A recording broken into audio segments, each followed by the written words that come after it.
नमस्कार दर्शक बंधु मु जीवन स्वागत करुच्ची मोर आज एक नवा भिडियो।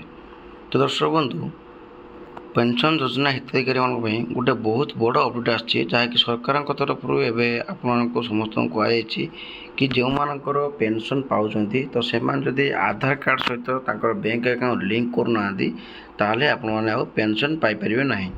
तो से विषय में टोटाल डिटेल्स आपको जनवाई जाऊँगी। तापूर्व जदि आपने वीडियो नुआ अच्छा तो वीडियो को लाइक कर चैनल टी को सब्सक्राइब करने जमा भूलुनि। तो दर्शक बंधु आपको जो पेंशन पाँच तो आम जब प्रथम देखा भत्ता हिताधिकारी मान प्रथम सरकार कहते कि भत्ता हिताधिकारी जो मैंने अच्छा से बैंक खाता को आपणकर भत्ता जीव। तापर बैंक खाता को आप भत्ता गले आप साधारण कथा आप जानापी जावा जदि आप बैंक खाता आपणकर EKYC ना ताहले आप माने सरकार तरफ किसी फैसिलिटी पाइपर ना। यहाँ हूँ आप साधारण कथा किंतु बर्तमान जो मैंने पेंशन पाँच जो कि गवर्नमेंट पेंशन जो मानकर अच्छी तो से पेंशन जो मैंने पाँच तो से सरकार कहते आपण खाता आपणकर EKYC करवाटा बाध्यतामूलक।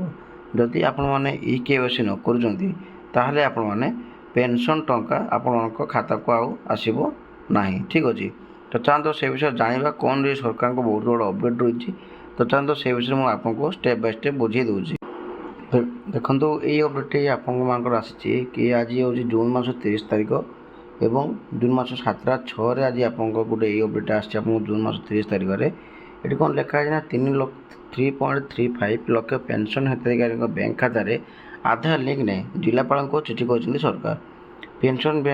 पेंशन भोगी बैंक खाता आधार संजोग जिलापाल और जिला मजिस्ट्रेट मान चिठी।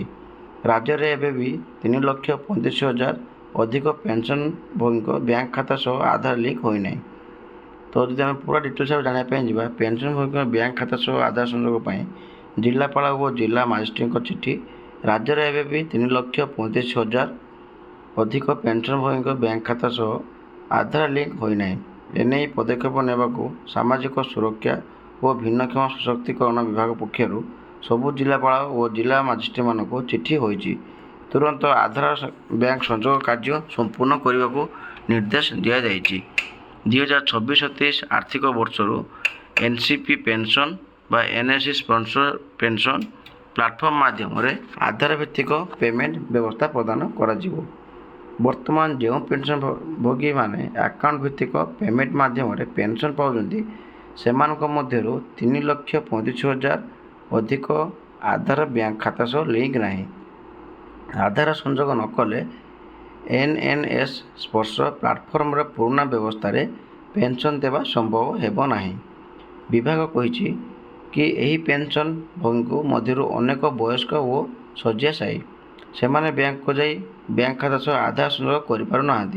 तेणु जिला प्रशासन सेपरी हिताधिकारी को चिन्हट कर से आधार बैंक संजोग सुनिश्चित करने को चिठी कहुई जहाँफल सामाजिक सुरक्षा पेंशन बंटन में कौन व्याघात घटना ना। आपने बुझीपारे मुझे आपको बुझे देखूँ जदि आपने पेंशन एत पाँच तो ये आपको कौन कहुई ना जो मैंने पेंशन पाँच से आपंकर आधार कार्ड कर सहित जो मैंने पेंशन पाँच से शଯ୍याशायी वयस्क लोक हो गले तो से बैंक को आधार कार्ड संजोग करने बाध्यतामूलक कहुई। जदि आपने ये पेंशन जदि आधार कार्ड करना कि आपंकर आधार लिंक करना बैंक खाता ताहले आपको पेंशन दिज्व ना बोली सब अपडेट आपको कहुई। तो आपने बुझीपारे कि आपंकर पेंशन कौन पाइबे ना जदि आपने आधार संजोग न कर बैंक खाता ताहले आपने पेंशन पाइपर ना। ये आप गोटे बहुत बड़ अपडेट जोटा कि मुझे जनदेली। आशा करी कि आपको वीडियो बहुत भल लगी तो वीडियो भल लगी तो वीडियो को लाइक कर चैनल टी को सब्सक्राइब करने जमा भूलुनि।